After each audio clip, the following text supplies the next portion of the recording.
የማህበረሰቡ ቀጣይነት፣ የትውልዱ አዳጊነት፣ የቤተሰቡ ቋሚነት፣ የትዳሩ ዘላቂነት በወንዱ በአባወራው ዓላማ መር መሪነቱ፣ በሴቷ በሚስቱ ግብረ ገብ ተከታይነቷ ይታወቃል። ይሁን እንጂ ማህበረሰባችን በወንዱ አስተዳደግ እንዳጎደለው ሁሉ ወይም እንደጎደለበት ሁሉ በሴቷም እንዲሁ ሆኖበታል። ሴቶች ልጆቻችንን ማን ያስተምርልናል?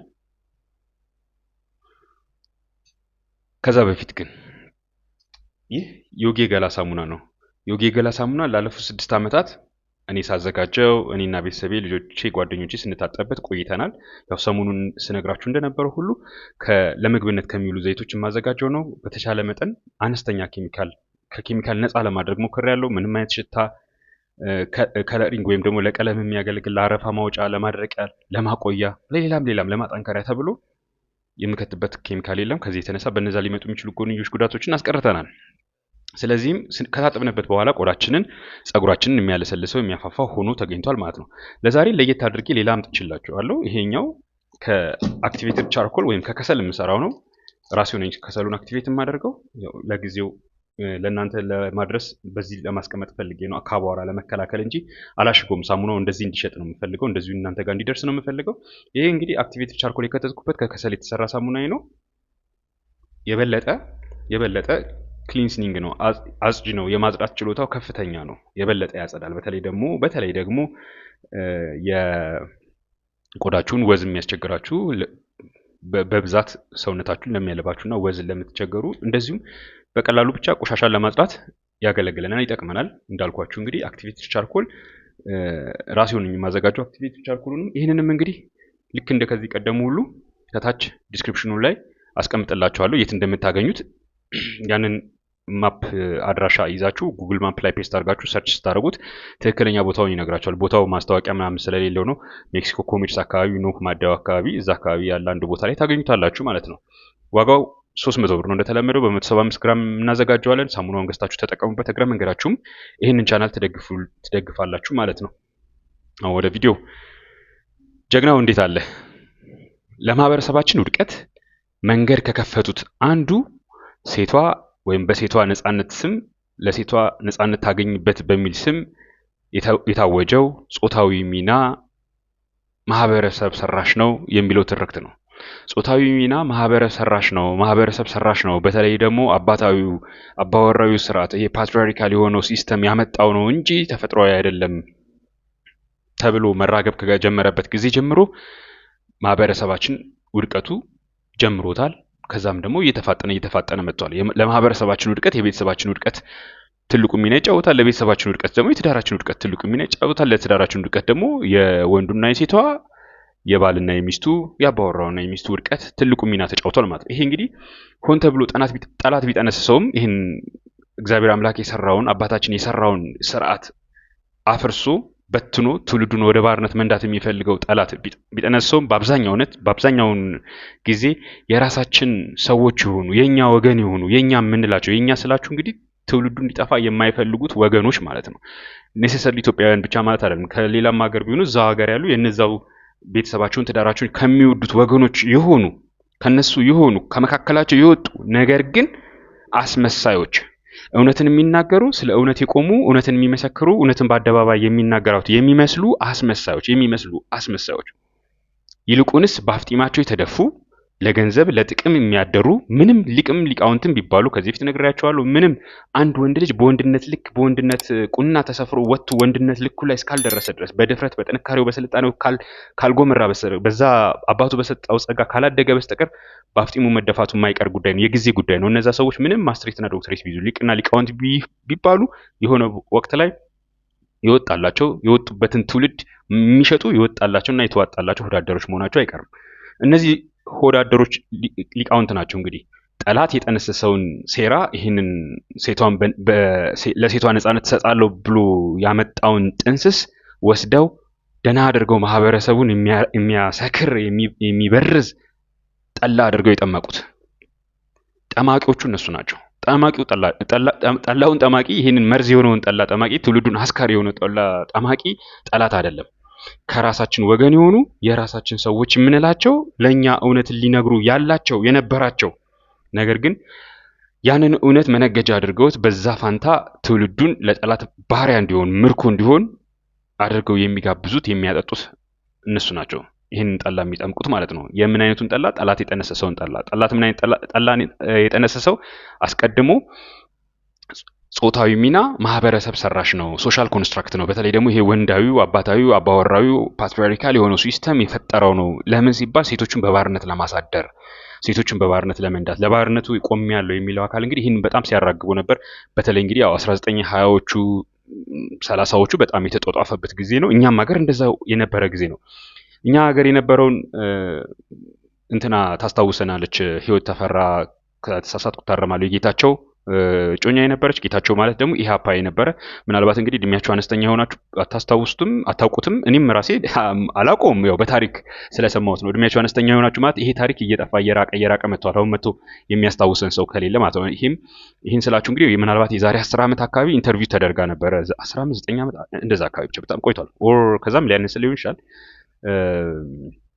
ኢቢኤስ ቲቪ ላይ ቃለ መጠይቅ አድርጋ ነበር እና አርያ ሰብ ላይ እዛ ላይ ስትናገረው ነበር። ይህን ፍጹም አረሳውም፣ በደንብ አስታውሰዋለሁ። ለምን በዚህ ይሄ ጉዳይ ይመለከተኛል ብዬ ስለማጠናው ማለት ነው። ያን ጊዜ እነሱ ኮሌጅ ገብተው እንግዲህ የደርጉ ስብራት ጀማምሯል፣ ኦይልስ ደግሞ ወይም ደግሞ ገና ነው ጀማምሯል። እንደዛ አካባቢ ብቻ አብዮቱ አካባቢ እነሱ ኮሌጅ ነበሩ። በቃ የሴት መብት ነፃነት ታወጀ ተብሎ ይሄ ግራ ዘመሙ ሌፍቲስቱ ማርክሳዊ አይዲዮሎጂ የሚያቀነቅኑት ማለት ነው። አሁንም ያሉት እነሱ አሉ። እነዛ ሰዎች እንግዲህ ሴቷን መብት እናስጠብቃለን፣ የተጨቆኑትን መብት እናስጠብቃለን ብለው አይደለም የሚመጡት ወደ ሚዲያ። ያን ጊዜ ታዲያ ምንድን ነበር ሲያደርጉ የነበረው? ሰው ስታወራ በቃ ካምፓስ ውስጥ ሲጋራ ማጨስ ተጀመረ። ሴቶቹ ሱሪያቸውን ለብሰው መውጣት ጀመሩ። ናይት ክለብ ተከፈተ። ናይት ክለብ መጨፈር ተጀመረ። በቃ አባት ስልጣን የለውም። ምክንያቱም ለሴቷ መብት ነፃነት ይባላል እንጂ ውስጡን ያለው የሴጣን ደባ የሴጣን ተንኮል ምንድነው? ይሄ አባታዊው መዋቅር ላይ አመጽ ማስነሳት ነበር። አባታዊ መዋቅር ላይ አመጽ ማስነሳት ነበር። አባት ያን ጊዜ በቃ አቅመ ቢስ ሆነ ማለት የሚናገርበትን ማቀም አጣ። ማህበረሰቡ አሁን የመጣው አይዲዮሎጂ ስልጣኔ፣ ዘመናዊነት ተብሎ ከዛ ከፊውዳሉ ከአምባገነኑ ከባሪያ ፈንጋው ሶኮልድ ስም እየሰጡት ያሉት እነሱ ማለት ነው። ከዛ መላቀቅ ነው። ከዛ ለመላቀቅ ደግሞ የተጨቆነው ማንኛውም የተጨቆነው ማህበረሰብ ነፃ መውጣት አለበት። ከተጨቆኑት ውስጥ አንዷ ደግሞ ሴቷ ነች። ስለዚህ እሷም ነፃነቷን ማወጅ አለባት። በዛ ጊዜ አሁን እንዳልኳችሁ እንግዲህ የተከለከለ አታድርጉ የተባሉ ሴቶች በአደባባይ አያድርጉት እንዳያደርጉት የተባለ ነገር ሁሉ የተፈቀደ ሆነ። ሲጋራ ማጨሱ፣ መጠጣቱ፣ አልኮል መጠጣቱ፣ ሰክሮ ማደሩ፣ ውጪ መጨፈሩ፣ ይሄ ሁሉ በዛ ጊዜ እንደተጀመረ ትናገራለች። የኢሃፓ ዋና ጸሐፊ እንደዚህ የነበረው ጮኛ ነበረች። አይ ቲንክ ሂዱና ኢንተርቪው ሲሙት ኢቢኤስ ላይ።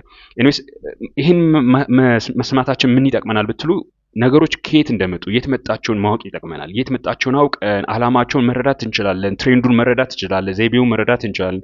ሶዛት አሁን ያለብንን ችግር ለመቅረፍ እንዲረዳ ማለት ነው። አሁን ከዛ የተለየ ምንም ችግር የለብንም። አሁንም ከዛ ጋር ተመሳሳይ የሆኑ ችግሮች አሉብን። አሁንም ከዛ ጋር ተመሳሳይ የሆኑ ችግሮች ራሳቸው በነፃነት ሰበብ ራሳቸው ሴቶቹ ማህበረሰባቸውን እያፈረሱ ያሉበት ሂደቶች አሉ።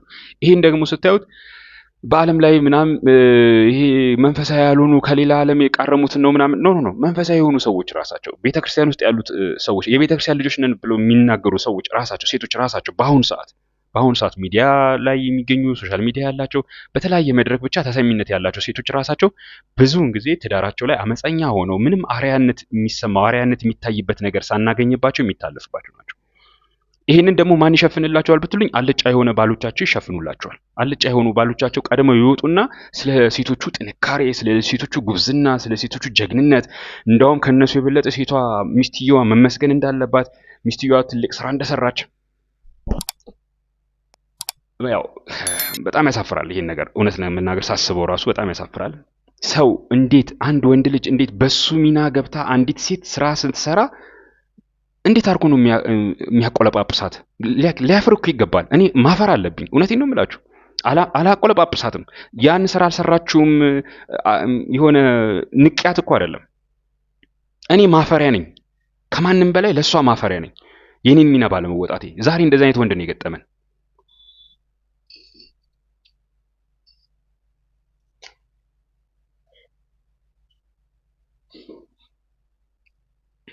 ዛሬ እንደዚህ አይነት ወንድ ነው የገጠመን። ሚናውን የረሳ፣ ሚናውን የናቀ፣ ሚናውን የጣለ ጸጋውን የረሳ ጸጋውን የጣለ ጸጋውን የቀበረ ወንድ እኔት ደግሞ በሱ ቦታ በሱ ሚና በሱ ባልተሰጣት ጸጋ ባልተሰጣት መክሊት አባቷ ባልሰጣት ጸጋ ነገር ግን የባሏን ሚና በተወጣች አደባባይ ላይ ወጥቶ ያቆለባብሳል።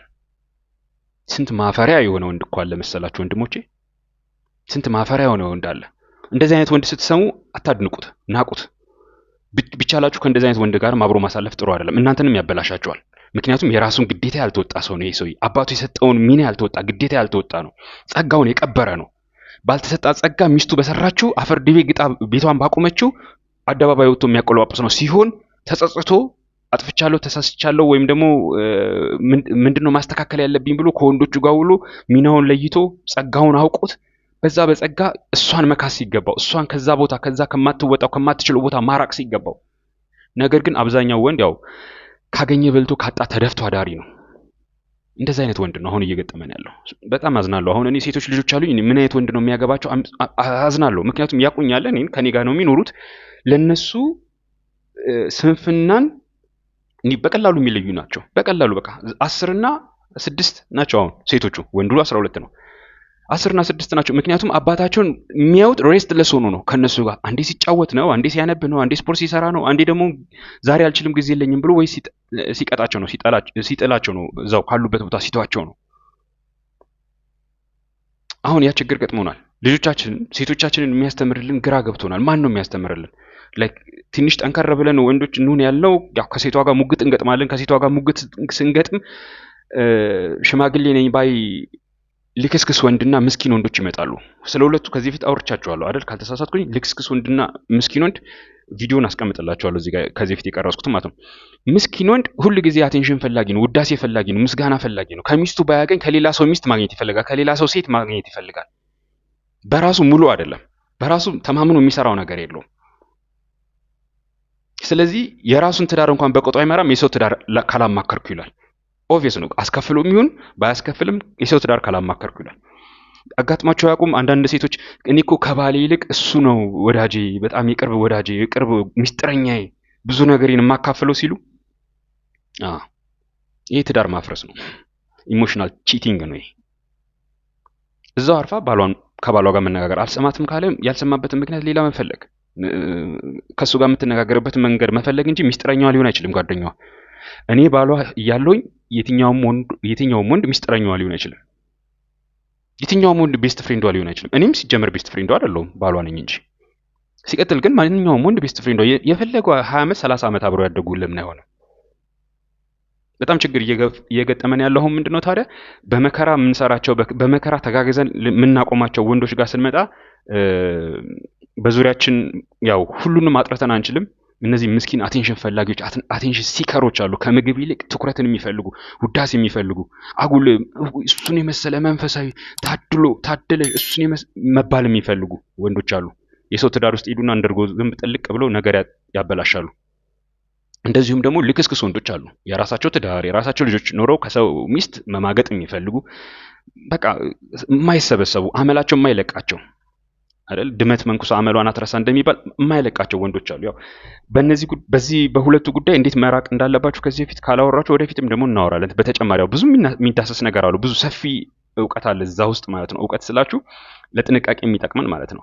ስለዚህ አሁን ሴቶቻችንን የሚያስተምርልን የለም። ሴቶቻችንን የሚያስተምርልን ስላችሁ እንግዲህ ሴቶች ሆነው አሪያ የሚሆኗቸው የሉም። አሁን የምናየው የሴት አሪያ ተብሎ የሚቀርበው እስቲ እዩት እባካችሁ። ቴሌቪዥን ላይ የሚቀርቡትን ሰዎች እስቲ እዩዋቸው። ሚዲያ ላይ የሚቀርቡትን ሰዎች እስቲ እዩዋቸው። እኔ ቴሌቪዥን እኮ እንዴት ሆናችሁ ከልጆቻችሁ ጋር እንደምታዩን ይገርመኛል።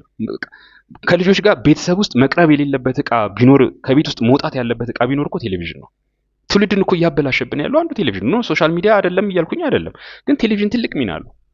ምክንያቱም ቴሌቪዥን በፈቃድ ሁሉም በጋራ የሚያየው ነው። ትዳርን የሚያፈርስ ወንዱን የሚያፈርስ በተለይ ኮሜዲ ይቀርባል። በጋራ ገገገገ እየተባለ ይሳቅበታል፣ ይታያል በጋራ። ስለዚህ እዛ ሚዲያ ላይ ልጆቻችሁ የሚያዩት ሴቶች ልጆቻችሁ የሚያዩት አሪያ ተደርጎ የሚቀርቡ ሴቶች ምን አይነት ሴቶች ናቸው? እንደ ጀብድ የሚያወሩት ነገር። ትዳሩ የፈረሰ ሴት አሪያ መሆን የለባትም እያልኩኝ አይደለም፣ ግን ትዳር ማፈረሱ እንደ አሪያ ተደጋግሞ የሚነገርበት አይደለም። ያለ አባት ልጆች ያሳደገች፣ ያለ ባል ልጆቿን ያሳደገች ጠንካራ ሴት፣ የደጅም የቤትም እመቤት የሆነች ጠንካራ ሴት ወት ምን ማለት ነው?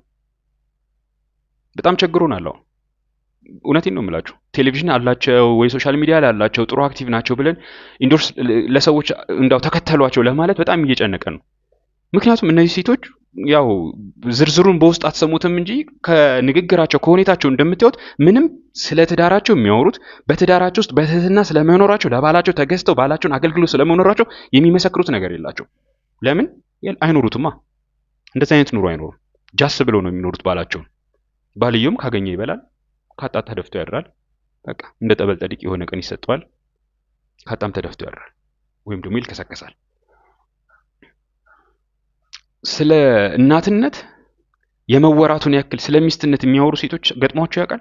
እውነቴን ነው የምላቸው። ሚስት ለመሆን ያውም ደግሞ አባታቸው በሰጣቸው ጸጋ በልጽገውበት ሰልጥነውበት በልጽገውበት ሚስት ስለመሆን ተሳስተው እንኳን ቢሆን ታርመው ሚስት ስለመሆን የሚቀጥለውን ጄኔሬሽን ስለመታደግ ሀገርን ስለመታደግ ማህበረሰብን ስለመታደግ ሲያወሩ የሰማችኋቸው አሉ? እባካችሁ እናስተዋውቋቸው እስቲ እዚህ ኮሜንት ሳጥን ውስጥ አስቀምጡልኝ። መጨረሻ ላይ አንድ ሰው ነግራቸዋለሁ፣ እኔ የማውቀውን ሰው ማለት ነው።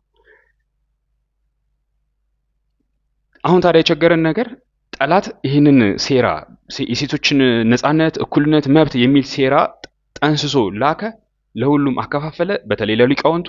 እነዚህ ሊቃውንቶች ካለነሱ አዋቂ የለም፣ ካለነሱ ጠማቂ የለም። እኛ አንተ ሄኖክ ቢያወራ አንተ ማን ነው የምታወራው? ምን ተምረሃል? አንተ ዲፕሎማ ሽፍታ አይደለ እንዴ? አንተ ፈታ አይደለ እንዴ? አንተ ውዳሴ ማርያም ደግማ ሲጀመር ሰንበት ትምህርት ቤት እንኳን ተከታትላ ግቢ ጉባኤ ገብተህ ታውቃለህ? እና ምን ቤት ውስጥ ነው የምታወራው? እኛ አዋቂዎቹ እኛ ጠማቂዎቹ እያለን እናንተም ደግሞ እንደዛ ታደርጓቸዋላችሁ። በተደጋጋሚ ለምሳሌ በተደጋጋሚ ትክክል ያልሆነ አካሄዶችን በተደጋጋሚ በሶሻል ሚዲያ ላይ ተናገርኩኝ። ያው እንደ ገደል ማሚቱ አስተጋብቶ ጠፋ። ነገ ዋጋ ያስከፍለናል። እነዚህ ዝም ያልናቸው ሊቃውንቶች እናንተ አይነኬ አይከሰሴ ያረጋቸዋቸው ዛሬ በቤተክርስቲያን ውስጥ በቤተ ክህነት ደረጃ በኦርቶዶክስ ቤተክርስቲያን ማለት ነው በቤተ ክህነት ደረጃ ትልቅ ስልጣን ላይ ያሉ ሰዎች ናቸው። ወይም ደግሞ በቴዎሎጂ ትምህርት ቤት ደረጃ ትልቅ መምህራን ተብለው የተቀመጡ ሰዎች ናቸው። እና መሀይሙ ሄኖክ ነው የሚናገራቸው። እንግዲህ እናንተ አስቡበት። እነሱ ጠላት ከሚጥልላቸው ድርጎ ጠላት ከሰፈረላቸው ቁንን ጠላት ከሚቆርጥላቸው ምንዳ ወዲያ ምንም የሚያሳስባቸው ነገር የለም። የትውልዱም ጉዳይ ቢሆን ማለት ነው። እንዳው ጠላት እንኳን አልገዛቸውም፣ ለጠላት እንኳን አላደሩም፣ ባፍጢምም አልተደፉም አንተ እንደምትለው ብትሉኝ ደግሞ ያንኑ የሚኖሩለትን አሰስነት ነው እያስተማሩ ነው ያለው። ቀድሜ እንደነገርኳችሁ ቤታቸውን አይመሩም፣ አያስተዳድሩም። የወንድ አርያ መስለውም አይታዩም። ምንም የወንድነት መልክ፣ ቅርጽ፣ አቋም፣ አነጋገር፣ ቆራጥ ውሳኔ፣ ቆራጥ አቋም የላቸውም። የአባቶቻችንን ነገር የሚመስል ምንም ነገር የላቸውም። ነገር ግን አህያ የማይሸከመውን የትዳርና የጋብቻ ስልጠና ትምህርት ምናምን እያሳተሙ ይነግዱብናል። ወይም ደግሞ በሚዲያም እንደዚሁ በዩቲዩብ እና በመድረክ ይነግዱብናል። እስቲ አስቡት። ሴቶች ልጆቻችንን ትህትና ማን ነው የሚያስተምርልን? አመጽን እኮ ነው አሁን ባይ ዲፎልት እየተማሩ ያሉት አመጽን። ምን ያክሎቻችሁ ታውቃላችሁ? ሴቶች ልጆች ወደ ሰንበት ትምህርት ቤት አትሄዱም ብሎ አባታቸው ሲከለክላቸው ከአባታቸው ጋር ጸብ የገቡ እግርሽንም ሰብረው እግርህን ነው ምሰብረ ከቤት እንዳትወጪ ተብለው ሰንበት ትምህርት ቤት መከልከላቸው በወቅቱ በአባታቸው ዘንድ ልክ ነው። ምክንያት ይኖረዋል አባታቸው። እኔ ሰንበት ትምህርት ቤት አይማሩ ልል አይደለም፣ ቤተክርስቲያን አይሄዱ አይደለም፣ ምሳሌ ነው የምሰጣችሁ። እንግዲህ እኔ ግን በደንብ አስታውሳለሁ ድሮ ልጆች እያለን ጸብ ሲነሳ በዚህ ጉዳይ ከወላጆች ከአባት ጋር በተለይ ኧረ እባክህ ትሂድ እሷና እዛ ተዋል ምናምን ምን አለ ብትሄድ አይዞሽ ትባላለች ያቺ ልጅ ገና በ13 በ14 በ15 ዓመቱ አይዞሽ ቻዩ ፈተና ነው ይህ እንግዲህ ወደ ክርስቶስ ስትቀርቢ ወደ ጌታ ስትቀርቢ የሚመጣ ፈተና ነው፣ ውጊያ ነው፣ ያጋንንት ውጊያ ነው። በስማም አሁን ስንፍናችን ሁሉ ባጋንንት ውጊያ ተይዟል። ይወጣልን የተዋጣልን ሰነፎች ነን። ሊትራሊ እውነቴን እኮ ነው የምላችሁ። ባጋንንት ውጊያ ተይዟል። ሁሉም ነገር ካጋንንት ውጊያ ከልጅነታችን ጀምሮ ፊት የተደረግነው ያንን ነው። ሴቷ ልጅ እቤቷ ተቀምጣ መታዘዝን፣ ትህትናን፣ መሰብሰብን በእግርም በሐሳብም በልብም በፈቃድም መሰብሰብን እንድትማር አባቷ በገባው በማይም ጭንቅላቱ በገባው አትወጣም ከዚህ ቤት በዚህ ሰዓት አትወጣም፣ ከወጣችን በዚህ ሰዓት ነው፣ በዚህ ሰዓት ደግሞ ወዲያው መመለስ አለባት ቢባል ሰንበት ትምህርት ቤቱ ተለቅ ያሉት ሽማግሌ ተደርገው ይላካሉ። እባክዎትን አባቷ እባክዎትን ፈቀዱላት፣ እንደዚህ አገልግሎት አለብን ገለምን አይሆንም። እንግዲህ ቻዩ በቃ ወደው እኮ አይደለም እነሱም አጋንንት ይዟቸው ነው። ጸልዩላቸው፣ ልቅ እንጸልይላቸው፣ ልባቸው እንዲመልሳቸው፣ ወደ ወንጌል እንዲመጡ፣ ወደ እግዚአብሔር ቃል እንዲመጡ፣ ወደ ቤተክርስቲያን እንዲመጡ። ሶዛት አባትየው ከቤተክርስቲያን የራቀ ነው። እንደዚህ ያደገችው ሴት ውዳሴ ማርያም ብትደግም፣ ዳዊት ብትዘልቅ፣ የግቢ ጉባኤ ብትማር፣ ሺህ አይነት ትምህርቶች ብትማር፣ ባሏም ጋር ስትመጣ እንደዚህ አመፀኛ ነው የምትሆነው። አንድ ጊዜ ምን እንደገጠመኝ ልንገራችሁ። ከዚህ በፊት ከትዳር ጋር በተያያዘ የመጣንበት መንገድ ትክክል አይደለም። እስከዛሬ ስለ ትዳር የምናስተምረው የምንፈልገውን አይነት ውጤት አላመጣም። ስለዚህ ውጤቱን አይተን ማስተካከል አለብን ብለው ማህበረ ቅዱሳን ቢሮ አንድ ስብሰባ አድርገው ነበርና የተወያዩትን ውይይት አየውና እዛ ላይ ሌሎችም ሰዎች አስተያየት እንዲሰጡበት ግብዓት እንዲሰጡበት ጋብዞ ነው እንግዲህ ውይይቱ የተጠናቀቀው። እኔ ደግሞ ሰፍ ብዬ እውነታቸውን መስሎኝ ከውጭ አስተያየት የሚቀበሉ መስሎኝ 8 ገጽ ትዝ ይላቸዋል ፖስት አድርጌዋለሁ ቴሌግራም እና ፌስቡክ ቻናል ላይ፣ ካስፈለገ እዚህ ላይ የማመጣዋለሁ፣ ጽፌ አስገብቻለሁ። እነሱ ለካ ሌላ ነበር ሀሳባቸው፣ ሌላ ሴራ ተጠንስሶ ነው ሰው እንጋብዝ ምናምን ሀሳብ አምጠው ያሉት። ኤኒዌይስ ግን እዛ ቦታ ላይ ከዛ ጋር በተገናኘ በስንተኛው ጊዜ አንድ እዛው ከአወያዮቹ መካከልና ከተወያዮቹ መካከል አንድ ሁለት ሰዎች ጠሩና ተነጋገርን። ስናወራ የኔን አቋም ስለ አባወራነት ማስተምረውን ነገርኳቸው። አባወራው በቤት ውስጥ በቤቱ ባለሙሉ ስልጣን ነው። ባለሙሉ ስልጣን ነው። ማንም የማይሸራርፍበት የማይነካካበት። ሚስቱም ንስሐ አባቱም አይደርሱም እዛ ስልጣን ላይ። ሚስቱም ሀሳብ አስተያየት ልሰጠው ትችላለች። ንስሐ አባቱም ሊመክሩት ሊያማክሩት ይችላሉ። በተረፈ ግን የመጨረሻ ወሳኙ ሰው እሱ ነው። የመጨረሻ ወሳኙ ሰው እሱ ካልሆነ ትዳሩ አይዘልቅም፣ ይፈርሳል። መጫወቻ፣ የጠላት መጫወቻ፣ የወዳደሮች መቀለጃ ሆኖ አሁን እንደምናየው መረን የሆነ ትውልድ፣ ወዳደር የሆነ ትውልድ፣ ሀገሩን፣ ትውልዱን፣ እናቱን፣ ሚስቱን የሚሸጥ ትውልድ፣ የሚደፍር ትውልድ ይፈጠራል። ይህንን ነገርኳቸው። ያ ማለት አሁን እሷ ለአገልግሎት የተለያየ ቦታ ብትንቀሳቀስ እንኳን እሱን መከልከል ስልጣን አለው። ሰንበት ትምህርት ቤት አትሄጂም አትማሪም ከሆነ ስልጣን አለው። የገሌ ማህበር አታገለጊም ከሆነ ስልጣን አለው። አርፋ መቀመጥ አለባት። ይሄንን የማታከብር አጠገቧ ያለውን የአባቷን ምትክ ባሏን የማታከብር ሴት፣ ቃሉን ያልተቀበለች ሴት እንዴት አድርጋ ነው ያላየችውን አምላክ የምትገዛለት? ፍጹም ነው እያልኩኝ አይደለም። ለባል መገዛት ፍጹምነት አይደለም። ባልም ገዢ እንዲሆን፣ ራስ እንዲሆን፣ መሪ እንዲሆን ሲደረግ ፍጹም እንዲሆን አይደለም። ግን አንድ ቅጥ ያስፈልጋል፣ አንድ እዝ ያስፈልገዋል ያ ተቋም። ይሄንን ማን ነው የሚያስተምርልን? ልጆቻችን ማንም አያስተምርልን። መንፈሳዊ ናቸው የምንላቸው ሴቶች ስለ ምሳቃ መቋጠር ምናምን፣ ስለ ህፃናት ጨዋታ ምናምን እንጂ ስለ ሚስትነት አያስተምሩም። ምክንያቱም ቤት ውስጥ አመፀኛ ናቸው፣ እናቃቸዋለን እኮ ያው በዝና በወዳጅነት ቀረብ ስንል አንድ ቀን ሁለት ቀን ባልና ሚስቱ ማየት ይበቃል፣ ማን ቤቱ እንደሚያስተዳደር። አንድ ቀን ሁለት ቀን ገበያ ሲወጡ ከመኪና ከታክሲ ሲወርዱ ማየት ይበቃል። እንደዚህ አይነት ሰዎች ትዳር አማካሪ ተብሎ የሚመክሩትን ነገር አስቧቸው እንግዲህ በዛ ላይ ደግሞ ማለት ነው። ስለዚህ ሴቶቻችን ትህትና ማን ነው የሚያስተምርልን? አሁን እኔ ህፃናት ልጆች፣ ሁለት ሴቶች ልጆች አሉኝ። ትህትና፣ አለባበስን፣ ስርዓትን፣ ደንብን፣ አቀማመጥን፣ የቤት አያያዝን፣ የቤተሰብ አያያዝን፣ የትዳር አያያዝን፣ የባል አያያዝን፣ የልጆች አያያዝን ማን ነው የሚያስተምርልን? እውነቴን ነው እኮ የምላችሁ፣ በጣም አሳሳቢ ደረጃ ላይ ነው ያለ ነው። እባካችሁ ይህንን የምትሰሙ ሴቶች ካላችሁ፣ እናቶች ይሆናችሁ፣ ሚስት ይሆናችሁ እና ካላችሁ የምትኖሩበት መንገድ ካለ እባካችሁ እኔ ላንች ነው የተባለ ገጽ አለኝ። እዛ ውስጥ ግቡና ጻፉ። እኔ እጽፋለሁ አልፎ አልፎ፣ ግን እንደው በሚኖረው ሰው ይሻላል። በመጻፍ ደረጃ ነው የምላችሁ። ይሄን ዩቲዩብ ቻናል እንግዲህ ወደፊት ያባወራነት ጉዳይ ነው፣ ግን በጣም አሳሳቢ አስቸጋሪ ጉዳይ ደረጃ ላይ ስለደረስን ወደፊት እንግዲህ ሰዎች እንደዚህ አይነት አሪያ ሊሆኑ የሚችሉ ሴቶችን እያመጣን እንወያይበታለን። ሚስት ይሆኑ በእርግጥም ለባላቸው የሚገዙ የሚታዘዙ፣ የሚፎካከሩ አይደለም። አሁን የገጠመን ችግር ያ ነው። እንዴት አድርገን ነው ትዳራችንን የምንመራው? መንፈሳዊ ስለሆነች አይደለም። መንፈሳዊነት ምንድነው? መቁረብ፣ ማስቆረብ። መንፈሳዊነት ታቦት ማንገስ፣ ጸበል ቦታ መመላለስ። መንፈሳዊነት ምንድነው? አገልግሎት ብሎ የሆነ ቦታ ማደር። ከዛች ከትንሿ ቤት ይጀምራል፣ በትህትና ለባል ከመገዛት። አሁን ያ ነው የቸገረን። አሁን ኦርቶዶክሳውያኑን እንደዚህ ብሎ ቆፍጠን ብሎ የሚመክር ሰው የለም።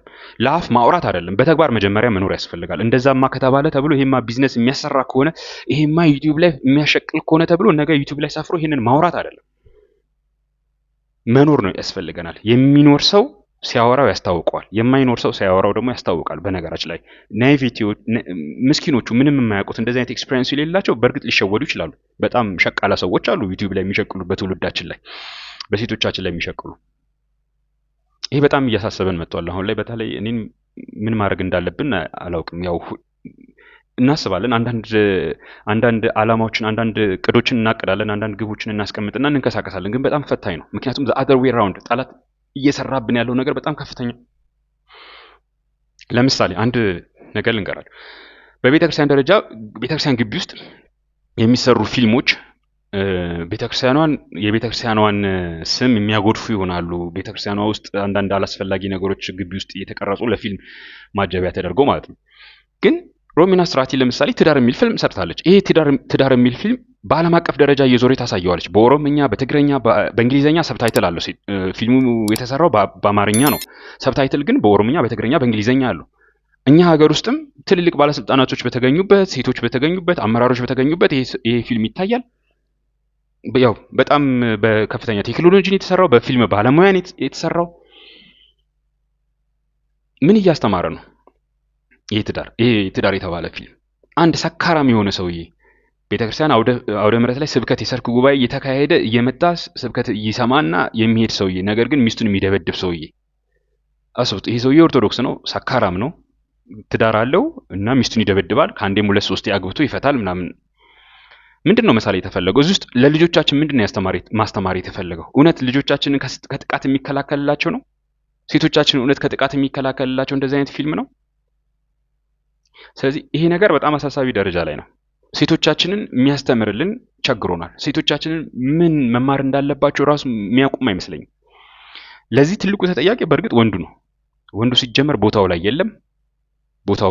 ቦታውን አሳልፎ የሰጠ ራሱን የናቀ ሆኗል። አሁን ወንዱ ለራሱ ሰልፍ ላቭም ሰልፍ ሪስፔክትም የሌለው ሰልፍ ስቲምም የሌለው ስለራሱ፣ ምክንያቱም ከአባቱ የቀዳው አይደለም ከዓለም የቀዳው ስለሆነ እኔ የሚለው ማንነቱ ራሱ ማለት ነው።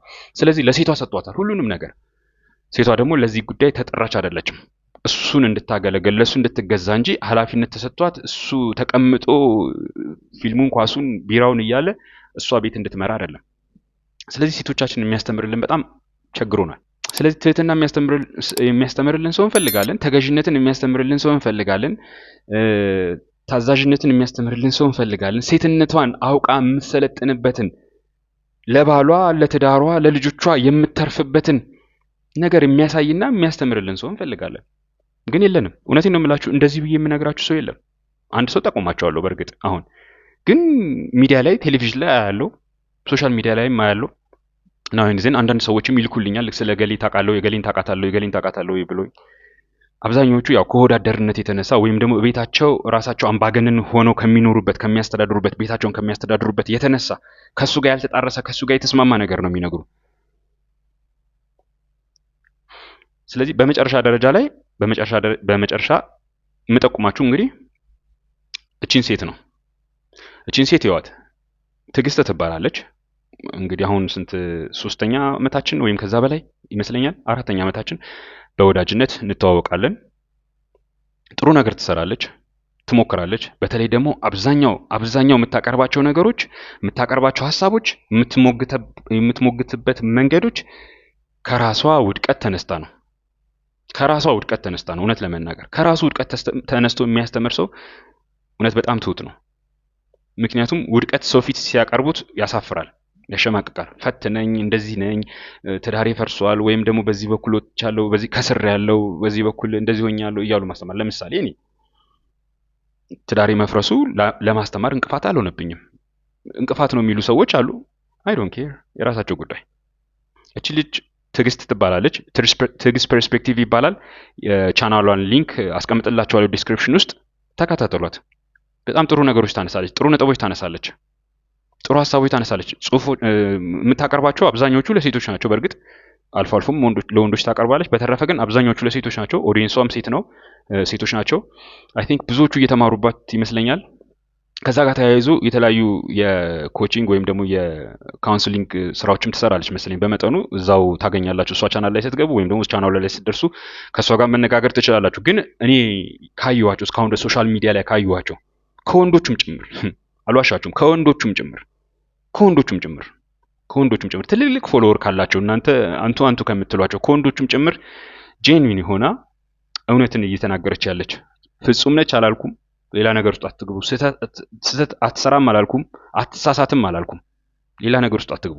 ግን እስካሁን ድረስ በማየው ጄንዊንሊ የምታቀርበው ነገር በጣም አሳማኝ የሆነ ሴቶችን የሚሰራ ሆኖ አግኝቼዋለሁ።